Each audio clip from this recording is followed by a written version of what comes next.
السلام عليكم ورحمة الله وبركاته، ازيكم عاملين ايه؟ اللهم صل وسلم وبارك على سيدنا محمد وعلى آله وصحبه وسلم. بصوا بقى، انا مش عايزاكم تتصدموا من المنظر اللي انتوا شايفينه ده. بجد انا لما فتحت الباب وشفته اتفاجئت زيكم بالظبط ويمكن اكتر كمان.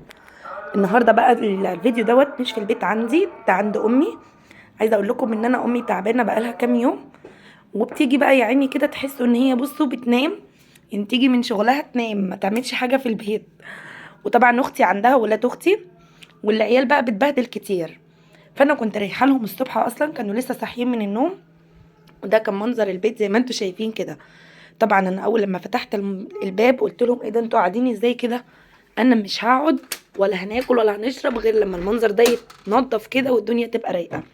فبصوا بقى، مش عايزه اي حد يكتب كومنت سلبي. احنا كلنا بتبقى بيوتنا كده، اول لما بنبدا اليوم بتبقى الدنيا مكركبه كده، بس يمكن هنا زايد حبتين علشان في اطفال بقى وناس تعبانه وحاجات كده. طبعا عايزه اطلب منكم اللي بيشوف قناتي لاول مره يا ريت يشترك فيها، وكمان حطوا لايك للفيديو لو عجبكم. وطبعا حابه طبعا ارحب جدا جدا بالناس اللي انضمت معايا. بقول لكم منورين ومشرفين قناتي المتواضعه، وان شاء الله باذن الله تعجبكم وتنور رضاكم.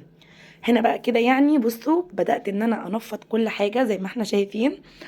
آم، هي بتروق بسرعة جدا، يعني الموضوع مش بياخد وقت، بس ايه الكركبة مش حلوة، وكل حاجة مرمية في كل حاجة في كل ناحية كده عارفين. ولكن يعني هي يعني ما خدتش معايا ربع ساعة، وكنت مخلياها فلة شمعة منورة كده، هتشوفوا النتيجة في الآخر. كمان بقى قضيت اليوم هناك طول اليوم، فضلت قاعدة يعني كده، مشيت على قبل المغرب بشوية. عملنا غدا مع بعض، هنعمل شوية حاجات كتير مع بعض، تفاصيل هتعجبكم ان شاء الله. بحب جدا ان انا اقضي يومي عند امي ومع اختي، بجد ده من احسن الايام بالنسبة لي. اللمة حلوة والتجمع احلى، والولاد بقى بيبقوا مع بعض كده وفرحانين، وبصراحة بحس ان انا مبسوطة.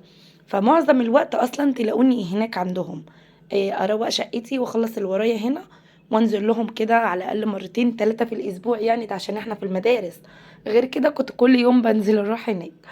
لان امي اصلا بيتها قريب مني، يعني بيني وبينها شارعين اتنين بس، مش حاجة. 5 دقايق ماشي بكون هناك. لو راكبة توك توك ما بياخدش دقيقة واحدة بكون عندها. اختي برضو نفس النظام، فاحنا كلنا ساكنين جنب بعض في مكان واحد، فتلاقونا على طول كده بنتجمع. بصوا بقى كده، انا عماله الم ما الى نهايه. لان طبعا الولاد بيلعبوا بالحاجات وبيفرشوها وبيسيبوها مش بيلموها طول ما انا مش موجوده. انا موجوده الوضع ده ما بيبقاش، الفوضى دي ما بتبقاش موجوده خالص، لاني بصراحه شخصيتي قويه معاهم شويه. اللي يبوظ حاجه اقول له لمها، محدش يسيب لي حاجه في الارض. غير اختي بقى غلبانه كده شويه، فعادي تقولك مش مهم، سيبيهم يلعبوا وسيبوهم يتبسطوا. انا ضد الفكره بصراحه. جيت في الاخر بقى كده حسيت ان لا خلاص انا جالي هبوط. انا جعانه يا جماعه اكلوني. بنت اختي بصراحه عملت لي سندوتش مربى، قالت لي خدي يا خالتي اشحني طاقتك كده. قلت لها يا قلب خالتك انت حاسه بيا ان انا محتاجه اشحن باور.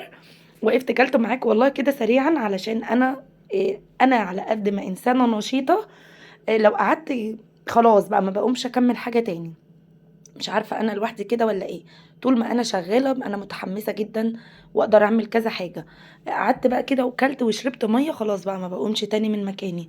بُصّوا يا جماعة، بانضّف بضمير أهوّة وباجُر تحت كل حاجة، لإن أنا عند أمي بُصّوا ما بيعجبهاش العجب ولا الصيام في رجب، على قد كده. تسلم إيدِك، مش عارفة إيه، تبقى مش مقتنعة كده، عارفين أنتم النوعيات دي. فوالله أنا عملت اللي ربنا قدّرني عليه، وخلاص بقى هي مش عاجبها بعد كده هي تعمل براحتها ما فيش مشكلة، بس إحنا إيه، عشان الدنيا كده تبقى رايقة وجميلة. جرّيت لها الكنب، عملت وراه، كنست وراه كويس جدًا. أنا باحب أوي، أنا ما باحبش أكنس الأرض، أنا باحب أمسح على طول بخيشة. بس لمّا يبقى مثلًا الأرض فيها فتافيت حاجات بسيطة أقول مش مشكلة، لكن فيها زبالة كتير والمنظر ده لأ طبعًا مش هاعرف إن أنا هاكنس إزاي كده. اللي هو لازم إن أنا قصدي هامسح إزاي، لازم الأرض تتكنس. إيه رأيكم بقى؟ بصوا الدنيا راقت إزاي. لأ بصراحة النضافة حلوة مفيش كلام، والرواقة أحلى وأحلى.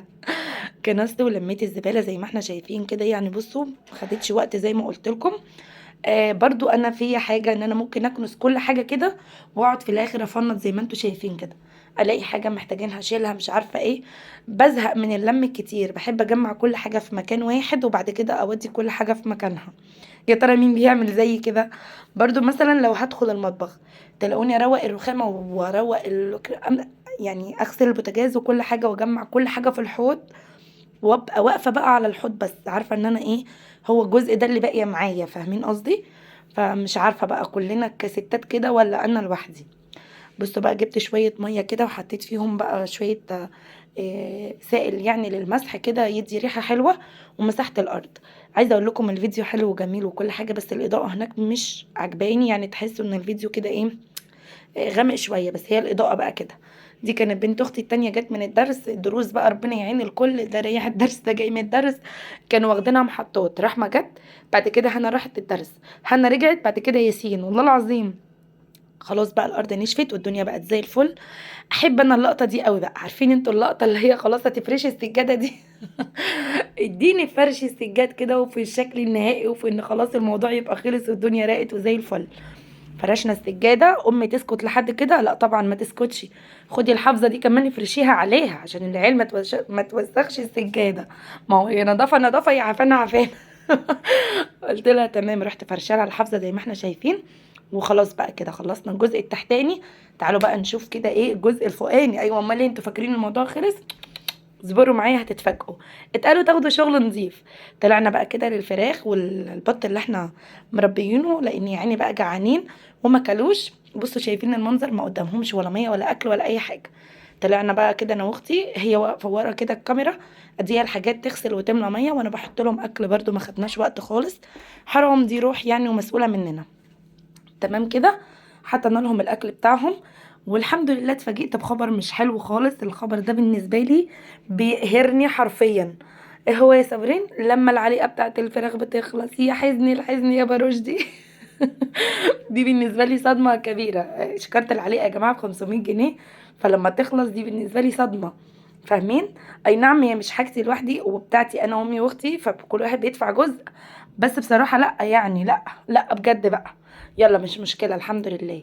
اتفاجئت بقى ان الشكاره خلصت. عايزه اقول لكم ان انا بقالي كتير جدا ما بروحش عندهم، اصل انا كل فين وفين لما اروح انا هناك، اللي بالذات لما اطلع عند الفراخ يعني. يمكن من اخر مره صورت معاكم قبل كده. هنا بقى كنت بشيل البطه بشوفها ايه اخبارها، تقيله خفيفه، ما انا بقول لكم بقالي كتير مش بروح. فتلاقوني ايه، عشان مش بروح على طول بيبقوا وحشني كده، عارفين؟ وافضل قاعده معاهم شويه والكلام ده. نزلنا بقى، دبسوني طبعا عايزين نعمل غدا. فبصوا انا لازم احرك الموضوع. قومي يا مروه تعالي نعمل. طب ماشي بس ابدأي. اخدت السمك بقى كده وتبلته وعملته، هي دخلت عملت الرز زي ما احنا شايفين، وعملنا سلطه خضراء واتغدينا مع بعض. ده كان اليوم بكل تفاصيله. اتمنى بقى كده لو عجبكم تشجعوني بلايك وتشتركوا في قناتي لو لسه ما اشتركتوش، وقولوا لي ايه رأيكم.